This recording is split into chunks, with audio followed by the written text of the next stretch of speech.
Well, good morning, good afternoon, and good evening, everybody, wherever you are in the world.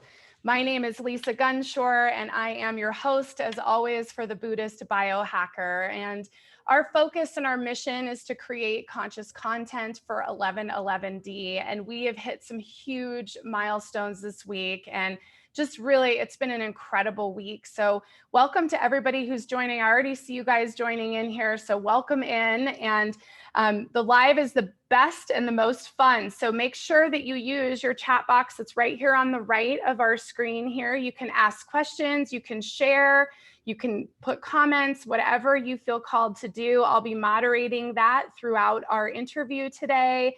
And Fridays is a very special series that sort of came out of the ethers through this global event, and it's called the 1111D series, and it's the physics of the new reality. And we have had everything from Tim Sanders from Omnia talking about quantum physics and EMFs and channeling Tesla himself. And we have had PowerPoint presentations on string theory.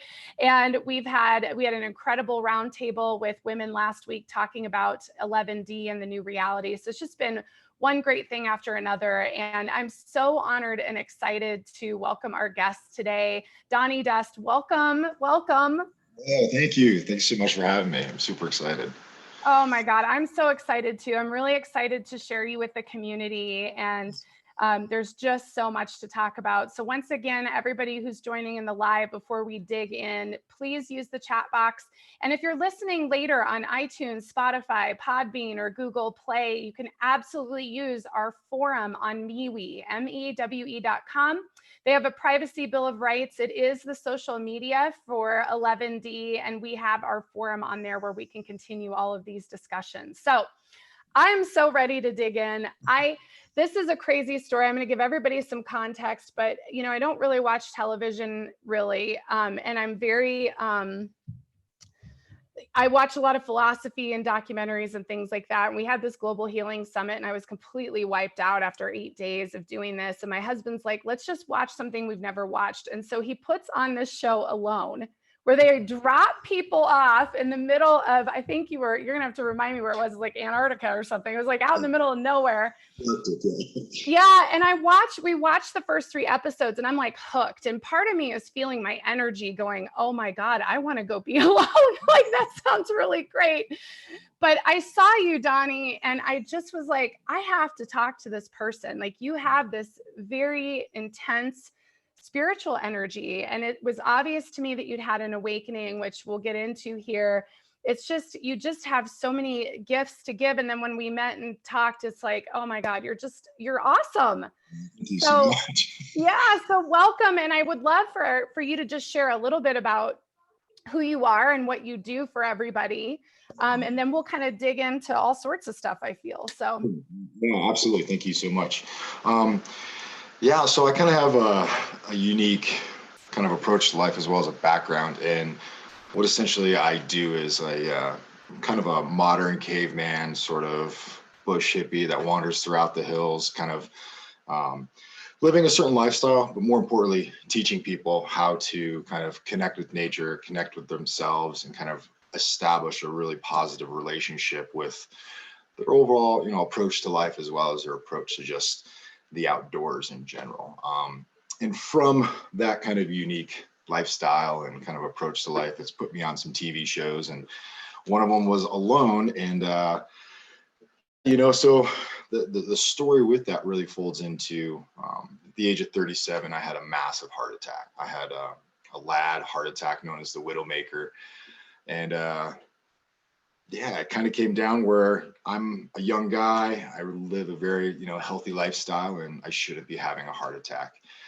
But once that kind of happened, I took a different approach, or more of a, kind of a head first into a certain way of living, and just kind of put it all out there and said, I have no regrets. There was kind of a new awakening in that portion of my life. And so I went on a TV show, and I went on that show and had some major heart attack symptoms once again, due to some dysentery and a couple other things. And it was just kind of an overall experience within itself. But my goal and my focus for the most part is really just to not really influence people, to help but guide people and lead people in maybe a pathway that is a little different than most. And that's really just kind of connecting with themselves, nature, maybe the ancients, depending on how that connection point really funnels in.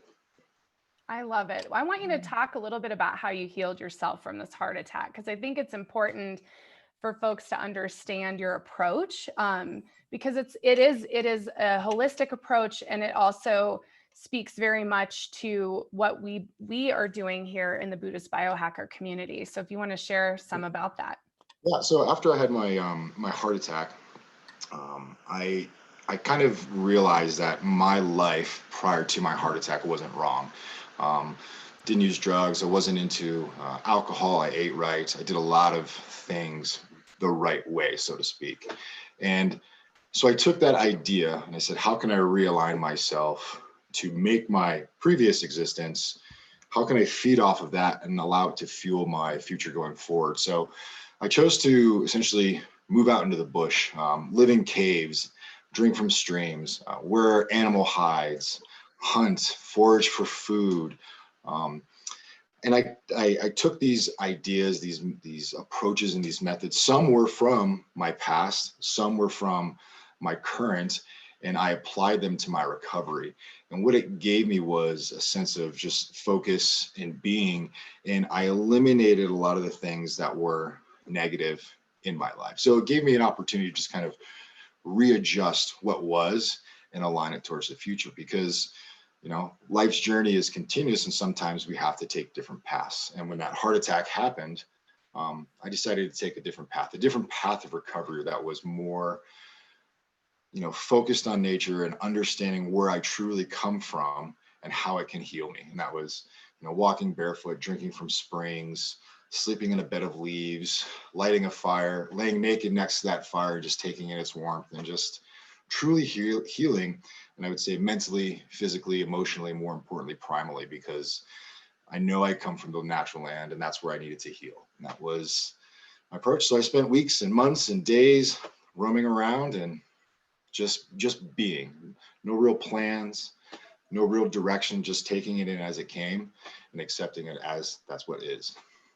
Oh my God. Like all the cells in my body are like, go do this. It sounds amazing. I mean, I have such a deep love for nature, and we talked a little bit about that before, but when you talk about it, you can just feel the energy and the passion of all of it.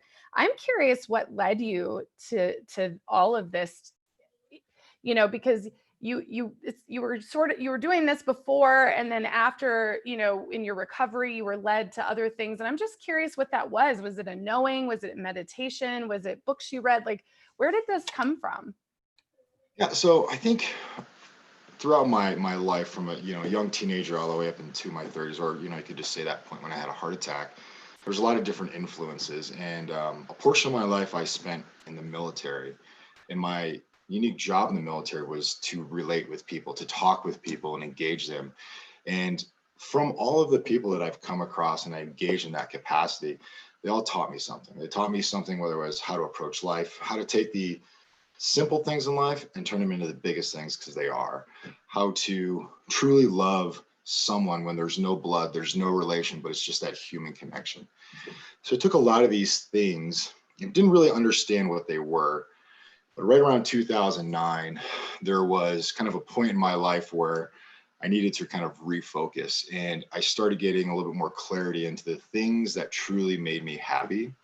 And one of them was kind of reconnecting to my youth, reconnecting to kind of that wild child that existed and still existed, and really embracing that going forward. So from that point on, it was living and experiencing and approaching life in a way that was just out of curiosity, out of creativity. And from that, it's just given me, so much. And when I applied that same mentality to my heart attack, I just recalled all of those things that I had learned from these different people and cultures, and said, they've got it right. I've got it right. Everyone has it right. Just let me take some of those pieces and just apply it to my future going forward. So, I mean, there's, simple things like grounding was a big one, letting my body physically connect to the earth. And that was not only my feet, but my entire body, like bathing in streams, ice cold streams, and covering myself up with the earth, sleeping on it. And it's It rejuvenated me. It gave me a process to heal. So I took that from, a previous past, understanding how our body works, reflective meditation, how I would. So I'm a flint napper, which for those that are watching, I make you can kind of see behind me all sorts of ancient technologies and stone tools. And I can take stone, craft it in a way that you can use it to survive and ultimately thrive. And with those stone tools, I could take them and I could hold them and I could feel and remember exactly how I was feeling and why I was feeling a certain way when I would touch it. So I'd reflect in the physical connection to a portion of my past, and it would give me clarity going forward. And I relied on making these stone tools heavily in my recovery. I didn't really know that that was something that was ultimately going to heal me, but it presented itself. I embraced it. And once I understood that it was giving me an aspect of clarity and focus, I just kept on going and going and going. Gosh, what do you think, what is it about making these tools that was so healing for you? It forced me to slow down in the physical sense. I had to slow down with every hit, with every touch of the stone. There was me connecting to it to create something. I didn't know what I was creating all the time. I always said the stone lets you know eventually what it wants to be. But more importantly, it brought me to thousands and thousands and thousands of years ago, where the same art form, the same practice was done, not to just survive, but to truly thrive as clans, as tribes, as human beings, when there was that connection to the land. So by using the resources that come from the land, it allowed me to really heal, and then as well, more importantly, connect to the land, because I was using it physically. These sort of stones, they come from the earth. And when I can hold it and I can craft it, and I know I have a tool in my hand and a resource in my hand, it's really endless. The ability to just feel good, feel great about it, stick it in your pocket and know that you've got a portion of the world walking with you everywhere you go. That's why I carry this around my neck. And just all different sorts of stone tools really reflect in one culture, as well as who was the artisan at that time. What were they thinking? What were they feeling? Why were they making this? So I have that same sort of connection and feel to the past as well. And a lot of flint nappers that make stone tools today do that. They're drawn into an ancient way of life, and it really connects them. You're making something that existed thousands of years ago, thousands and thousands of years ago, and you're doing it the exact same way they did. If we're not all interconnected in some sort of art form, this is the perfect example of they made it, I can make it. We have just connected ourselves through thousands of years, and it's just, it's perfect. It's easy going at that point. Oh, you're educating, and thank you everybody who is writing right now. There's a lot of comments, so I'll get to those. But thank you for you're opening up this energy in me as you're talking about this, and it's making me think about some things I want to talk to you about, which is, let's talk about like archaeological sites and cave paintings and the medicine wheels and things like this, because even here, and we're both from Colorado, which is pretty awesome. And so this is a great state. Like we cannot complain about being here. But, I think of like Mesa Verde, for example. And when I went camping there, the energy that I received and the vortices that exist in those kinds of places. And so have you had, you're talking about the ancients, and I can feel and see, I can't help but be a psychic, and I see all of these ancient beings with you. And so where did I know you feel them and you talk to them probably. So let's talk about them, and let's talk about these ancient sites and these, because you're talking about these stones that are so old. And I'm not going to get too long-winded because I want you to talk, but I do want to say, there's kind of two energies. When you look at spiritual energy, there are crystal energies that are all about all these crystals over here. And then there is the earth energy and the stones and the bones and the dirt and the wood. And I am definitely more of a stone, bone, earth person than a crystal person. In fact, my crystal ball is a rainbow obsidian. It's not crystal. It's still a form of crystal, but I prefer, and because of my Tibetan practice, I prefer my metal gongs. I don't own a crystal singing bowl. Like I have a Tibetan brass singing bowl. And so I want to talk about this with you. I want to know what you think about all this and what your experiences have been, what you think about these ancient sites. Yeah, so I feel pretty fortunate in life to have experienced some of these ancient sites, and my first step in encountering them is really preserving them. That's number one. I've walked through the canyons of Colorado and Utah and all around, and every once in a while you come across a spot and it's just absolutely beautiful. You can see why it's beautiful. There's fresh streams and there's cottonwoods and there's just endless beauty all around, and you can see why an ancient culture would want to be there. It's peace. And then you kind of walk around a little bit more and you can see where they maybe milled some grain, where they maybe harvested an animal, where they slept. And when you find those, I want to share them, but I'm also very protective of them. I'm protective because if I give that experience away, people won't seek it out and find it on their own. So when I come across these sites, I kind of, and this is me being selfish, I take it in for me. I sit, I enjoy it. I was just out in the western side of the state, and I came across all sorts of different glyphs along these walls. I just sat and just reflected on what they mean. What was that person doing there when they were painting them? And when you put yourself in that environment, you put yourself in that same exact piece of earth, it's almost like they're standing behind you, whispering in your ear, saying, this is what I'm talking about. I was hunting here this day. It was the day of my birth, or it was the full moon, or it was something that was going on. And they're whispering that in your ear.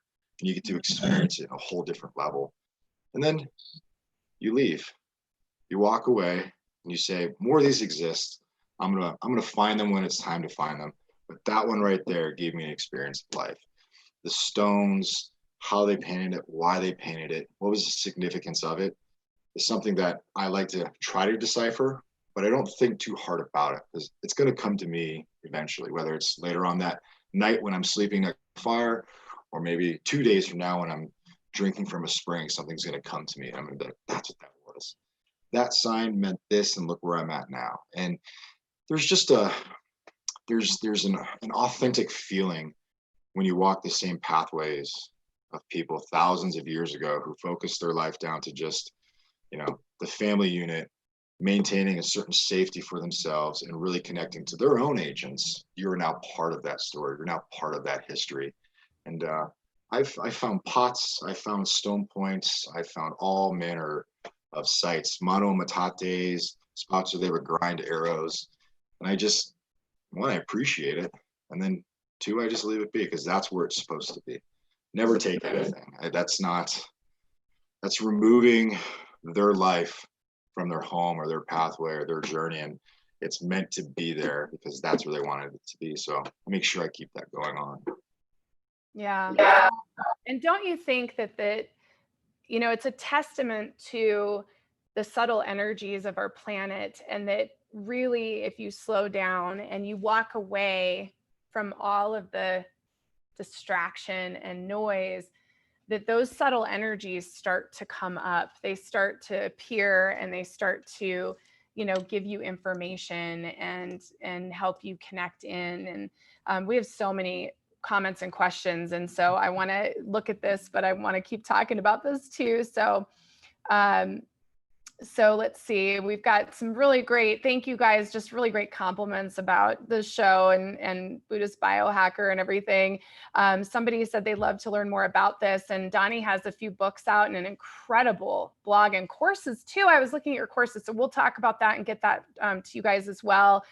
Somebody said they're feeling very grounded just by your energy presence. So that's pretty awesome. Somebody said New Mexico is that way too, talking about Colorado. My dad has a cabin in Cuesta, New Mexico, right on the Red River, and got it because he's so connected to the treasure, the forest fin treasure that maybe has been found. I don't know, but yeah, maybe it has. I don't know if I believe that. And let's see. Somebody says maybe he knows about the stones I've been called to. They're somewhere on the cliffs of the snake hitting out of the water. Don't know what that is. And then asking about a cliffside that points to the east of America that's shaped like a snake. with its mouth open, half in and out of the water. So I don't know if you know anything about that. Somebody is talking about that too. And somebody's also saying pieces of pottery found in New Mexico. So in northern New Mexico. So those are all the comments we have. So keep them coming, you guys. I don't know if you have any thoughts on any of those things I just read, but. So there's a lot of cultures that existed all throughout kind of the Four Corners area into Utah as well as Colorado, and they've left their legacy there through different glyphs that are up on the walls, as well as pottery and some of their old their tools, and you can find them everywhere. I mean, they're absolutely everywhere in these canyons. I always think to myself, where do I want to go to feel safe, feel secure, grounded, and connected to the land? And when you're walking, you can see those places in the distance. You can sense them without even seeing them pulling you in this direction. Maybe it's the way that the terrain moves you. Maybe it's the way the wind kind of just gently blows you in that direction. But you can find these places just by letting go. Just being curious and knowing they exist, eventually you'll be guided there. And I'll find full pots hidden up on a cliff. And you just look at it and said, somebody put that there for later use. Is it for me? Definitely not. Was it for somebody back then that, you know, might have needed it for any number of things? Very likely. But I'm glad they put it there, because now I have looked at something that was of such value thousands of years ago, and there's that connection. And I truly believe that when you find these artifacts, when you find these things, it's important to take a photo of it and share it, and maybe bring it to some sort of subject matter expert, an archaeologist, because that could be something that totally reshapes a way of living or thought process that occurs right now in like academia as far as archaeological and anthropological work. So, you know, it's exciting that you can kind of maybe play a little Indiana Jones. Maybe it's even more exciting that you can actually truly walk with the ancients. And maybe it's exciting that, you know, you're just there for you and your connection to the past and the land that's existing right then and there.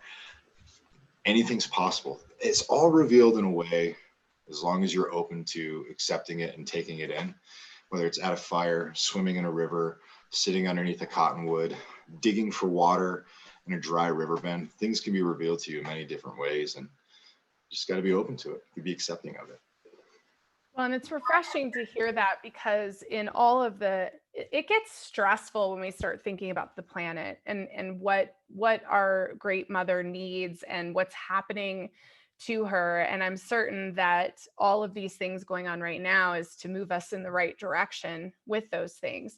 But it's so refreshing to hear you talk about it, because there are sacred spaces on the planet that people are not going to, you know, and it's really about, I love what you say about you just go walk and see what happens, you know, like, I don't know that I've, you know, done that in Colorado as much as I'd like to. I think, you know, you kind of stick to the trails, and when you want to go off trail, we were talking about this before, but like, it drives me crazy when my friends don't want to go off the trail, because I'm like, let's just go explore and climb the rocks and see what's out there. You know, there's this explorer inside of me, you know, but also as a female, to go off on your own feels like nerve-wracking. And so it's refreshing to hear, you know, you can go out and still explore things. And I'm inspired by Colorado, but my biggest source of inspiration is Yellowstone. And I've been going there since I was a kid.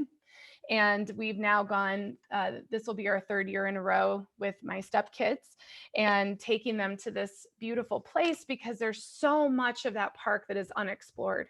And there is so much of those spaces that are just open and ready, and the animals, you know, I mean, it's just, last year we had a bison, just like my stepson and I were sitting by the fire, and like, it was very early. It was like 6 o'clock in the morning. Everybody else was asleep. And we looked up from the fire, and no joke, there was a bison like right in front of us. And I was like, we've got to move, like this guy. And he was on the move too. He like ran past us, and I was like, oh my gosh. But I love those moments, because you have those like glimpses where the animals come. And I'd love to know like your relationship with animals. And if you notice, Alberto Villoldo said in some video forever ago, you know, he wrote The Heart of a Shaman. And he said, you know, that it took him quite a while, I think a few years, to get to a place where in the Peruvian jungle he could walk and the animals would come to him. And I've always been so blessed to have the animals come to me. I mean, I just have such a kinship, especially with deer. They'll come out of nowhere. I'll be on a hike, suddenly people disappear and the deer show up. And so I just wonder, what's your relationship with the animal kingdom, and how has how have those experiences been for you when you're out, on your own? Yeah, I feel very fortunate because I believe a lot of my journeys put me in places where the animals are. They're living wild, so you have to roam wild. You have to kind of be wild as well. And in the great state of Colorado, I've come across giant bull moose, bears, coyote, you name it. It's out there. And my experience with it is, I think, because I become part of that pattern of life. And I'm a big believer of pattern of life. And in the wild, there's a certain pattern of activity, and it is the life. So there's a certain pattern of life that takes place every single day. It's the birds singing, the streams running, the wind blowing. And when most people come into a wild space, they interrupt the pattern of life. They don't kind of find a way to connect with it. They're there to throw their tent on the ground, light a fire, and just be there, but not necessarily become part of the pattern of life. And I find if people just kind of let go and realize everything can come from nature, you in turn become part of that pattern of life in that specific area, whether it's a river or a canyon or a high mountain peak. You're now part of it. And once you become part of that pattern of life, the smells, the sounds, the sights, that's when the animals start to recognize you as one of their own, one of those beings that comes from this same place. So when you allow your pattern of life to accept the pattern of life of the forest, anything is possible. I've had a bear lick my toes in a cave one night, and I sat up and screamed. I was sleeping in a big bed of grass, and I didn't have a fire going. You don't need a fire to sleep. I was just using the grass, and I was using it. I call it a Sasquatch sleeping bag. So I was wrapped up in all this grass, and before you know it, I felt something licking my toes. I sat up, and I was probably 2 feet away from a bear. I gave out a scream. He went running out of the cave, and I sat up the rest of the night saying, okay, something just happened. This bear licked my toes. My mind was racing, but I sat up and just kind of reflected in it, saying, okay, you're scared, but maybe now you're actually truly part of that pattern of life. Or that bear was saying, who's in my house? Or maybe I can sleep with you in there. We can snuggle. There's any number of things, but it's just, I was part of that pattern of life. Even yesterday, I had a student out and we were in a cave, and we were making some tools and just kind of working different materials from the land. Before you know it, a hummingbird kind of came in and just watched us. He didn't watch us and then take off. He was there, just flying in, kind of checking us out, took a little break, and then came back. And it was like that for about 2 hours. So we were slowly becoming part of that pattern of life. And when that happens, there's an awakening, there's a rewilding for a lot of people. And I think that's what a lot of people are looking for these days. How do I rewild? How do I reconnect with the landscape? How do I walk freely? How do I walk with curiosity, allowing creativity to give me everything that I need? And so it's definitely a journey. It is a journey, but it does exist. Yeah. Oh my gosh. Do you look up spirit animals? Like, do you look up the animal totems and see what I have like a process myself where I listen to what they're saying. Like when you're in their presence, there's a exchange. But then I go look it up too. And I've taught the kids to go look it up. Do you look that stuff up? I do, yeah. It's kind of funny because we were talking about tattoos before we went on, and my very first, I would think, real wild animal encounter was with a black bear. I was hiking along the Appalachian Trail. I think I was 14 or 15 at that time. And there's this black bear flipping over rocks looking for grubs. And later on that night, he moved into this camp, but his presence was known. And I believe he knew my presence was there. There was kind of an acceptance between us. And from that point on, I always kind of had these very unique encounters with bears, from licking my toes to almost the most perfect bear track laid in a track of snow that allowed me to track it over about 20 or 30 minutes, where I eventually saw him in a tree. To just all these very unique things. And it's funny because right around the age of 16, if my mother's listening, which she probably is, my first tattoo was of a bear on my leg, and I, put it in a spot where mom couldn't see it.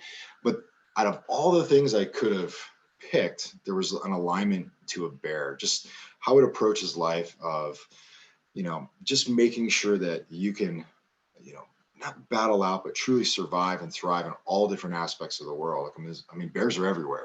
They truly are. They're the ultimate adaptive creature that can live. And for me, I kind of align myself with that. And not because I'm a hairy guy or anything, but, that whole bear mentality, I've kind of used that as a guiding principle, saying that, if I can think like the bear and act like the bear and work and move and kind of do things like it, I can ultimately thrive in any environment. And I find myself drawn to the bear. I'm getting some more tattoos up here pretty soon with some bear claws, and they're going to be on my feet and how they represent movement throughout the land. And yeah, so the bear is definitely that thing. And I've done some research into it and kind of how I play out as far as, my outlooks, alignments, birthdays, and just, so the bear would definitely be my my spirit animal, my totem animal. Well, this explains our connection that I feel, because grizzly bear is my energy field. And it almost I feel emotional just hearing you talk about the bear, because it's so sacred. And I don't have it on today, but my husband, one of the gifts he's given me is a brass grizzly bear claw because of my connection. And ever since I was a little kid, when we'd go to Yellowstone, there was always at least one grizzly that I would see. And my favorite memory was, oh gosh, it was probably 2003. I mean, it was a long time ago, but went up to Yellowstone really early in the season. It was like April. So up there, April is like, it's still snowing, like outside, it's definitely cold. And went around this corner, driving out of the park, and you go around Yellowstone Lake, and right there, and there was no one around. And there was this massive grizzly, and I have a picture somewhere. I'll have to pull it out, you guys, of my archives. But, I just pulled over. It was me and one other person, and just got out and, was safe with it. I didn't walk up to the bear, which happens up there, and you hear about it in the news because they usually get mauled. But I kept the car between me and the bear. But I just sat, and it was early morning. It was cool out, and he was eating some grass and hanging out. And, it's just the grizzly. And, for me, they come in my dream state quite often. I dream about grizzlies quite often. And, the thing about the grizzly is in some Native American cultures, they manage the dream time. And so for me, the grizzly is very much a massive lucid dreamer. And so the grizzly is I feel has given me that gift. And so when you talk about bears, there's nothing more incredible. And I remember telling my stepkids when we went the first time to Yellowstone, this would have been 3 years ago, and I said, you're going to see bears. And I think they really thought I was kind of crazy. Like, no, we're probably not. Like, you're saying that.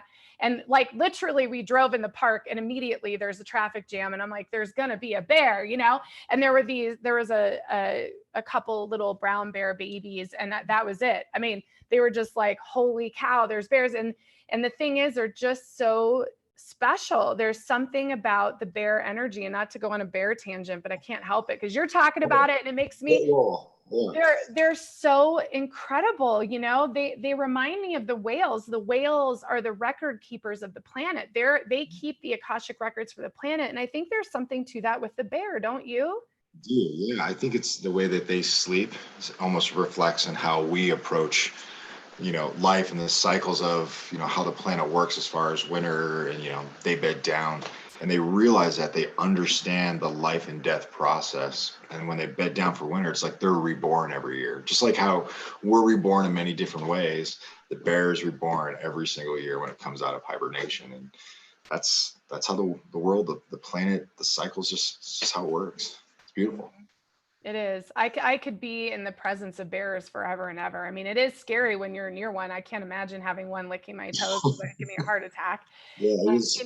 Anytime they say in Yellowstone, the rangers are like, you guys need to really be careful because there's been one around. It's like, ooh, I think I'll be camping in the car tonight. That's like totally how you feel about it. So, there's definitely a respect of like, they are, powerful animals. But there they're also just full of magic. I mean, that's truly, they're full of magic. And my gosh, you guys, the questions and comments here, I just love this so much. Yeah.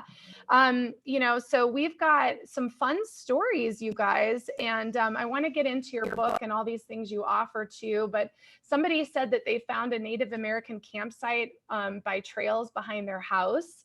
They said it was only remnants of a campfire, but they were led to a red fur wolf that they feel is their spirit animal. That's so cool. Somebody said, I've always been able to speak to animals of the sea and that they enjoy whales, which whales are another one I dream about all the time. I have these astral traveling dreams where I'm clearly flying out of my body, and I'll go visit the whales and I'll just like skim the water with my fingers and watch them. What's your thoughts on whales? Yeah, I think you're kind of accurate, definitely for sure, with the kind of the record keepers of the planet. Their communication, their ability to kind of ultimately move throughout the planet and truly understand its longevity and its history. Yeah, there's a lot of mystery to them as well. Because I like to think we think we know, but maybe we're completely wrong. And then how they connect and how they communicate is through dreams or through any sort of medium, really. I don't want to say that we have all the answers, because I don't want to have all the answers. And it stifles our curiosity and our creativity. So I like to think maybe one day, that whale or the whales that exist are just, they're planning something. They have something going on where they're testing us, or there's something kind of deeper inside that, because the oceans are just endless. Mm-hmm. Endless are the kings of those oceans, and how they travel and move, and just their family cycle, their family process is something I think we could all definitely admire. They stay together as that pod, that group. And yeah, there's a lot to learn from them for sure. Absolutely. Well, let's talk about your book, because I also want to talk about these spirals that are on your book, and you have more than one book. So, let's talk about the books you've written. Let's just start there. Start with there and what they're about. And well, my first book, which is called Scavenger, and it's about a primal approach to lifestyle change. And that one really focuses on my heart attack and the methods and the steps that I went through in my recovery process. And it was very much holistic. It was very much accepting what is, and I can do a couple different things. I can have a sense of defeat and, live a certain lifestyle, or I can say, my life before wasn't a bad one. Let's take some of the lessons that I've learned, some of the experiences that I've had, and apply it to my recovery, as well as let's open myself up to new things and apply those to my recovery. So in Scavenger, I really capture what those things are, as far as grounding, meditation, and just eating wild foods, understanding that food fuels us, and understanding that if we put the right things into our bodies, we'll heal ourselves. Sleep, understanding how if we sleep right, we're going to heal our body. So Scavenger is really about supplying people with an alternative way of healing, something that will not only just connect them to the land, but allow them to say, this is me. Some things work, some things don't work, but they're not wrong. I just need to kind of modify them and tweak them. So, and in Scavenger, I really had one goal, and that goal was to let me be the example for everybody else. So as a guy who's 37, lives a very healthy lifestyle, walks wild throughout the mountains, doesn't do a lot of these things that could really impact someone's health. The example is, if it can happen to me, it could potentially happen to you. If you're going down a pathway of, mental insecurity and physical abilities are not there, and you're just living an unhealthy lifestyle, well, it can happen to a healthy guy. Imagine potentially what it could happen to you. So let me be the example, not a martyr, but just the example, saying that it can happen. Learn from me, and hopefully you can make some changes. And, since I published the book in 2018, it's pretty routine. A lot of emails. Hey, I got your book. It changed my life. I got your book. I went and got tested, and I found out this. And that was really what I wanted. I didn't really care too much about where it went or how it went, but I just wanted to get it in the hands of the people. And I said, as soon as you read it, give it to somebody else. Let's just keep that positive kind of outlook on life. Let's keep that idea that we can make a change, make a difference, and reapproach our lifestyle. And let's let Scavenger help be that kind of guide in a way. So. And you have it. got to hold it up for everybody so they know Oh, what it looks so like. Yeah, there you go. yeah, there you go. Great. Yeah, this is like my original copy. So when I was writing my other books, and when I was out even after Scavenger, it's all torn up, and this was the one I would fold up, throw in my pack. So it was just a reminder. This was also part of, I talk about physical reflective meditation. I did it with stone tools, but I also did it with my book. So I remembered where I was and how I felt when I was writing this. It gets very emotional where I talk about how I personally felt as if I had failed, my wife at the time and my kids, like I was a complete failure to them. Then it wasn't necessarily that it was how do I overcome this? What is my resiliency factor through this? And it's those little things that remind me when I, even when I touch it and I hold it and I roll it up in my hands, I'm like, this was a journey, and this is a journey I get to share. And I hope people can walk away and be part of that journey. I always say, when you read it, you become part of that tribe. And it's just a slight awakening saying, there might be some things in that book that might impact me, whether it's mentally, physically, emotionally, or more importantly, primally. So that was Scavenger. And then one of the topics in Scavenger was a topic I called earth roaming. And earth roaming, I think we've all done it mostly when we were kids. We'd walk out into a wild place, we'd be curious about what is, and we would just go. And earth roaming was part of my recovery after my heart attack. It was one of those methods that I applied. Well, I got a lot of responses from it. So then I kind of wrote a second book called Earth Roamer and went over the details on how I was able and some of my approaches to Earth Roam. Like the number one skill you need to have and possess is just creativity. Knowing that everything can come from the wild places in nature, and being creative gives you access to endless resources. That's whether it's food, whether it's water, whether it's shelter or warmth, everything can come from the environment. And I was doing this for years, but never really had a clear label what it was until after that heart attack. And I started, earth roaming. And the most, the interesting thing when I was approaching earth roamer was one of the concepts is I never have a plan. I think plans sometimes stifle our creativity. They stifle our curiosity. And it's like the trail concept. We stick to the trail, and that's what we do. We go from the parking lot to the lake because that's the trail. And for me, I don't want that plan. I want to start walking. And if I smell something, see something, hear something, I want to go see what it is. And that's that curiosity. So we're guided by curiosity. Everything that you see has been created by us in many ways, but it stems from a curiosity of what exists. So being curious allows you to discover continents and planets, partners, just hidden, messages in texts, cave paintings. It's us being curious. So Earth Roamer captures some of those, technical and non-technical things that I try to employ when I'm out on an Earth roam. And they can be for 3 days, they can be for 30 days, they can be for 10 minutes, but I get to make that choice. That's the having no plan. So Earth Roamer was a fun book. And I published that one this year. It took me about a year to work on it because it was a little bit more technical, but it was definitely a good journey. I have no regrets. Just get to write a book and share it with people. There's nothing more exciting and impactful, and just, people will send me a photo, they're reading my book, and I'm like, I hope they're taking it and they're just lit with fire, saying, I need to get outside right now and just go. I don't know where I'm going, how I'm going, or what's going to take place, but I'm just going to go. Because that's what it's about. It's that simple. Life can be that simple. Just be open. I love it. And I can't wait to read it because that's definitely up my alley, the earth roaming. And I think it's something I need to do again, because you're right. Like when you're a kid, like I lived in Colorado till we were 10. So I'm a native officially. But from age 10 to 17, we lived in Iowa, and we lived in rural Iowa, and there were all these forests behind my house. And I write about it in my book because I think, in fact, I wrote about going behind my house to this massive oak tree so many times that my editor was like, you've got to take some of this out because you keep talking about it, because I loved it so much.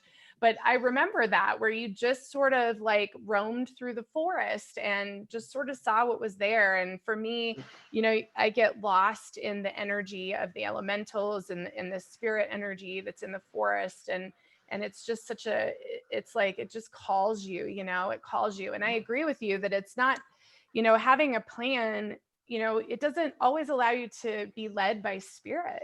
because the multiverse has plans for us of where we're going to go and what we're going to see and who we're going to connect with. And so I don't even want to have a plan when I'm getting in my car to drive on the highway. It's like, you kind of want to have like an openness. And I think I learned a long time ago, like when we plan vacations as a family, like we don't plan, we say we're going to go here, but we're not going to plan each day. We're just going to see where we want to go and how we feel, and give us space and permission to sleep in if we want to. Or I remember the kids they like spent like 5 hours with the park ranger one day, like just talking about stuff. And my husband and I are like, they really do just want to stay here with this park ranger. And so we did. We sat with a park ranger and talked about black bears for like 5 hours. Awesome. Even the park ranger was like, they're totally not bored with this. I'm like, no, they really want to be there. Yeah. And there's value to all of that. There's really is very, very much value to that.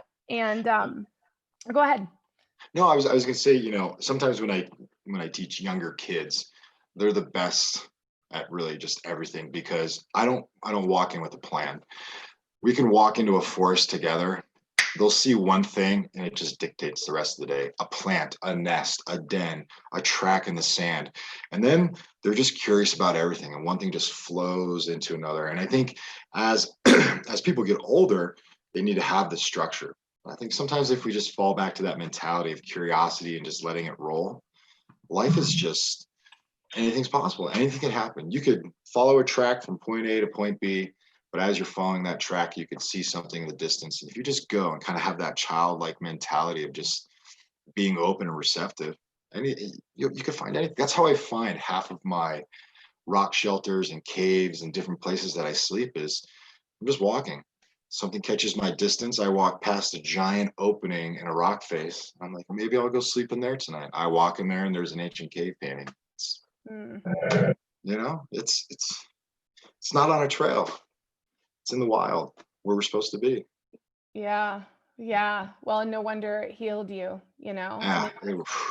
that's where, again, we have similarities. Like that was my journey, like my health just, and I had, a few different health crises. But each time the healing came from completely cleaning out my diet, completely cleaning out my environment. And I think that as human beings in this particular time frame, or this time construct, I think that we don't realize how sensitive we really are to everything that is happening to us in our environment and in our food and all of these things. And when you wake up to that, that's part of this great awakening of 2020, is we're waking up to this reality that we are in fact being poisoned by our air, by our water, by our food, absolutely, by the electronics, and they're a blessing because we're doing this. But, at the same time, you have to walk away from all of that. And there's a real value to doing that. And then those subtle energies, again, they come back up.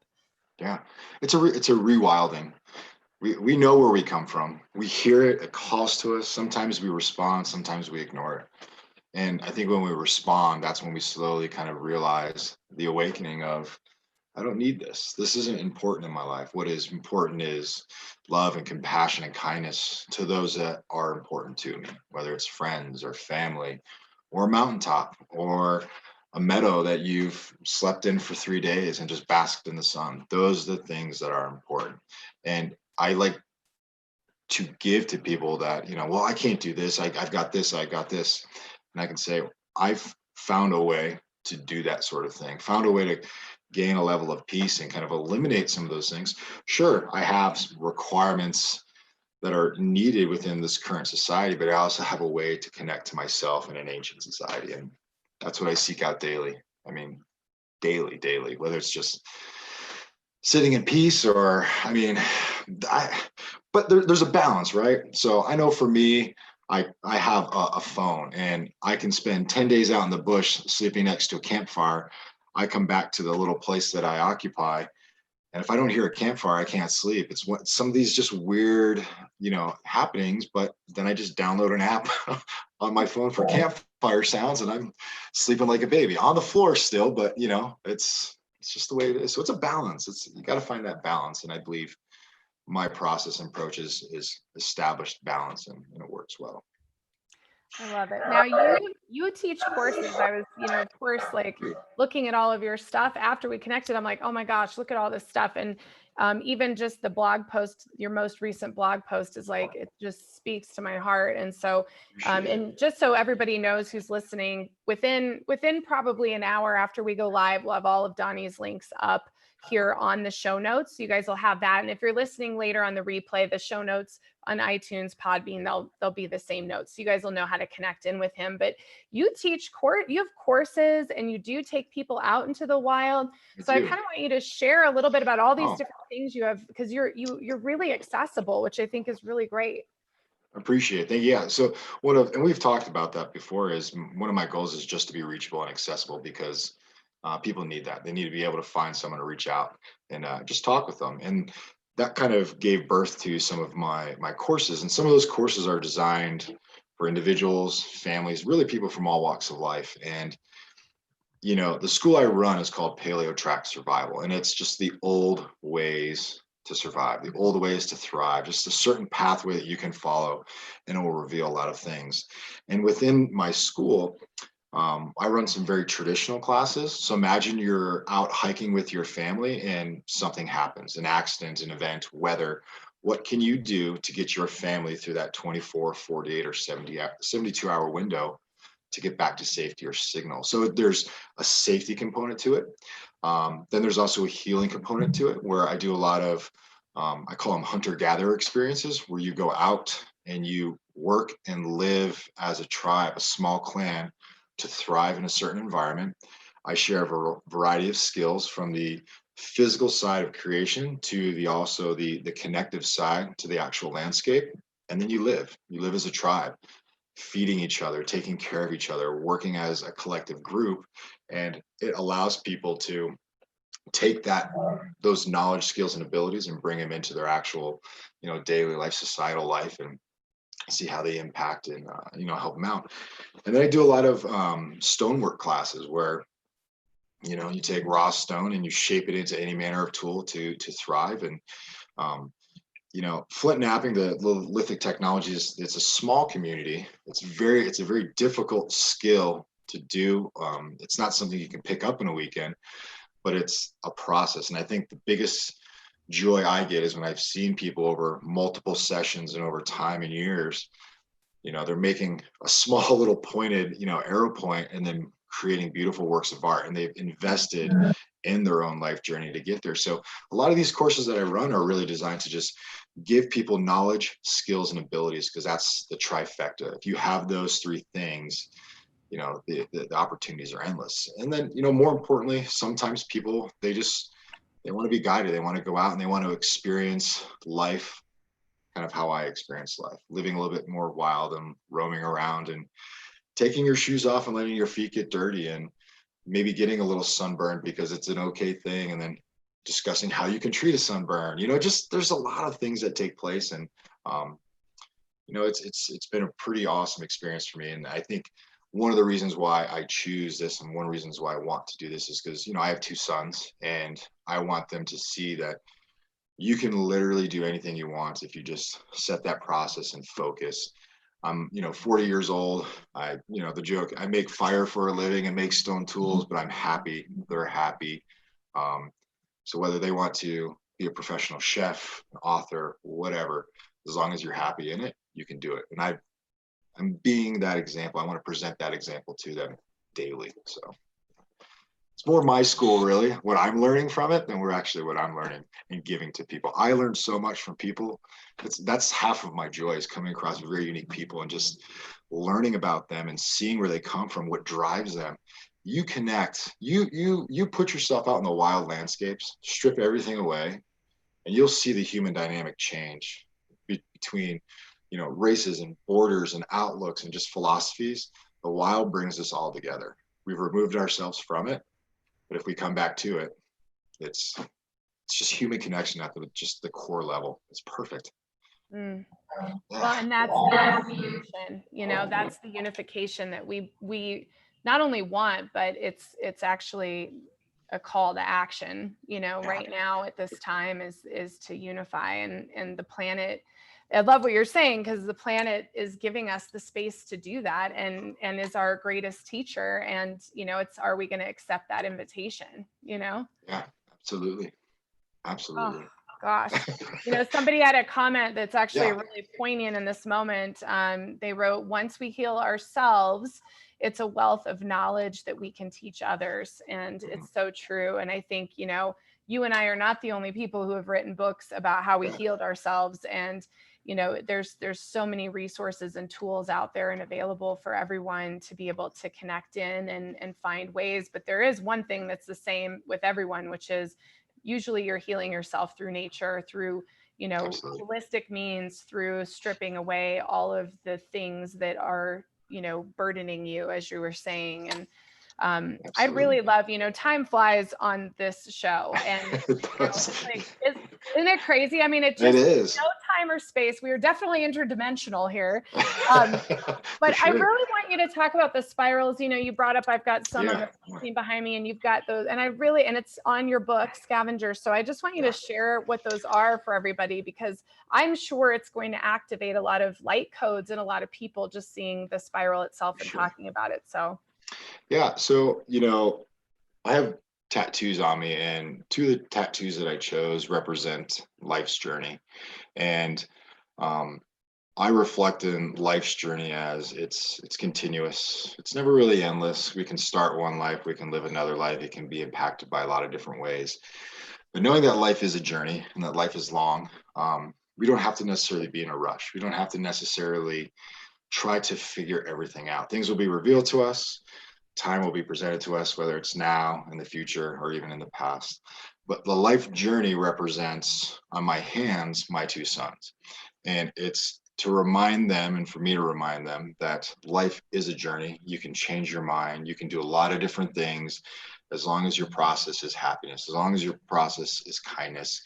It's teaching them how to think, not necessarily what to think. And that symbol is very reflective to me because my life has been all over many different places, from a young kid to a service member, to a husband, to not a husband, to a father, to a heart attack survivor.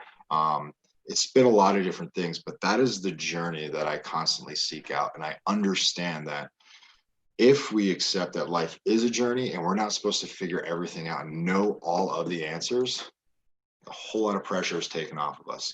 So when I sit with them and I talk with them and we discuss what's going on in their days, I want them just to know that that's part of their journey. It might be rough now, it could be better tomorrow. We don't know. That journey is continuous, and just keep living it. And I find that symbol on a lot of cave walls and rock shelters, and it just kind of speaks to me in a way where these same thoughts and actions and ideas that I have existed thousands and thousands of years ago. So we are very much connected through that life journey, whether it's your first life, your second life, and based on your beliefs and your practices, it could be a lot of unknowns. But we are connected through that life journey. So I represent it on my hands. I represent it for my sons to understand that life is beautiful. It's long. It's a journey. Enjoy it. There's no reason to, just not embrace it for everything that it is, the good and the bad. Just enjoy it, live it, love it. It's perfect. I love it. Very well said. And what a great way to end, I mean,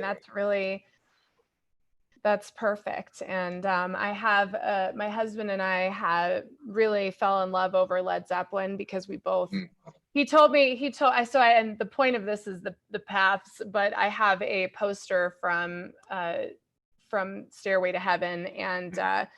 And my husband said when he saw that I had a Led Zeppelin 4 poster in my house, he knew he was going to marry me. But, the quote is, there are two paths you can go by, but you can always change the road you're on. And it's just like what you're Perfect. saying. I mean, it's really a brilliant lyric in that, you can always make a radical shift, in your awareness and in your lifestyle. And that radical shift, I think, can be activated by doing exactly what you're saying, which is going out into nature and put your hands on a tree, like, Mm. smell a tree, Yeah. connect with the energy, get your bare feet on the earth, just feel the earth, because no matter if we're star beings or interdimensional beings or wherever you've come from, we all came here. We came to this planet. And, you know, I know for me that even though I'm a star being, I know that I have a great love for this planet. And I know I keep coming back over and over and over again because I love this planet and I cannot get enough of it. And you know, nature, and you get at this. I know you do. That's why you're laughing. It's like, I just want to be in the earth. Like, I just want to smell the trees and be in the earth and connect with these ancient energies, you know? And, you know, so I'm saying this to remind everyone who's listening and watching that no matter where you come from and no matter what kind of energy you connect with, it's integrating your energy into the planet that raises the vibration of the planet, that creates ascension, and that brings the incredible star energies and the crystal energies and all of these things into our planet to continue to, you know, grow, because our planet is a living organism, and you know, we're all part of that. It's just really, really important that we understand that, and that journey that you're talking about. You know, it's those spirals are all about going back to the source, and you know, Mother Earth is a big part of that. You know, it's a big part of connecting with the source. So it is. Life is a journey. It's perfect. it is. Truly. It is. It's perfect imperfection. And, you know, we're here for some challenging times. And the way to get through it is that unification and forgiveness practice and acceptance. And that happens by connecting in. And it's part of why I'm drawn to the Tibetan culture, because again, it's that indigenous ancient energy, you know? Absolutely. And I'm sure you know this, the more ancient you get, the more alien you get. There's a clear connection between, you know, the interdimensional beings and the original star seeds that came to this planet to bring us here, and honoring them by engaging this planet is the best thing that we can do. So I agree. Absolutely. oh my gosh, I love you. I'm so glad that you came on. And I, you know, everybody's just having, like, everybody's loving you too on here. I mean, I'm looking at all these comments, like, you know, everybody's just really sharing all sorts of stuff, you know, pioneer mentality and, you know, kindness. And I mean, just really, there's all sorts of stories about whales in the sea. So that might have to be a whole nother show topic, I think. Yeah, but I let's hope do you this come back. again. I was gonna say, let's do. I feel a monthly featured guest coming with you for sure. And we also have a divine masculine roundtable coming up with. We have an NFL football player played for the Chargers, and my husband, and another facilitator from the summit, Ted. And I think you'd be a great connection, because we really want to talk about, we have a divine feminine roundtable next week. And I think it's really important to talk about the divine masculine and how that energy, how we all connect, you know, how we all connect and communicate. So yes, there's more to come. Don't worry. Absolutely. I would love to have you be a part of our community in every way that we can. And for everybody who's listening, again, like, all of Donny's information will be in the show notes. So we'll make sure I'll get that updated here in mere moments. And his books and everything up there for you guys. And any parting words? First and foremost, just thank you so much for, you know, allowing me to be part of your life journey, and I'm happy to welcome you in mine. So that's what I think is extremely important. And then everyone that's watching and listening, you know, we're now one tribe. We have formed in many different ways, whether it's interdimensionally, through personal relationships, or just hearing my voice. Thank you for letting me be part of your day. I think me giving a little kindness, me giving some appreciation, I just want everyone to know that I do appreciate you. I appreciate Lisa very much so for allowing me to be part of this. And I want people to know that there's nothing more important than understanding who you are and how you relate to the world around you. And sometimes you just got to take a moment, step back and say, I'm just going to go be in the wild, in the bush, just let it happen. Whatever comes your way, accept it, be open about it. And, you know, the world will reveal itself. It truly will. Truly, truly will. Thank you so much. Donny Dust, everybody. Thank you so much. And we'll be talking soon. And thank you to everybody who's listening, just incredible beings of light. I have a pretty funny social media post I'm going to post after a conversation last night, because I'm literally on the air multiple times next week, enough that you could literally spend the entire week with me online. So we have a lot of shows next week, you guys. So just a reminder to everybody who's new, because I know a lot of you guys are just joining us. We do have our guide to conscious content on the website. So if you go to lisamgunshore.com and you click on Buddhist Biohacker and our full schedule, we have our full schedule. All our shows are live. And so this is the new media, you guys. So you can connect live, you can pick who you want to connect with, and participate with us, and really just connect in with media that is not part of the negative agenda, and that's really here to give us the tools to ascend and to self-realize.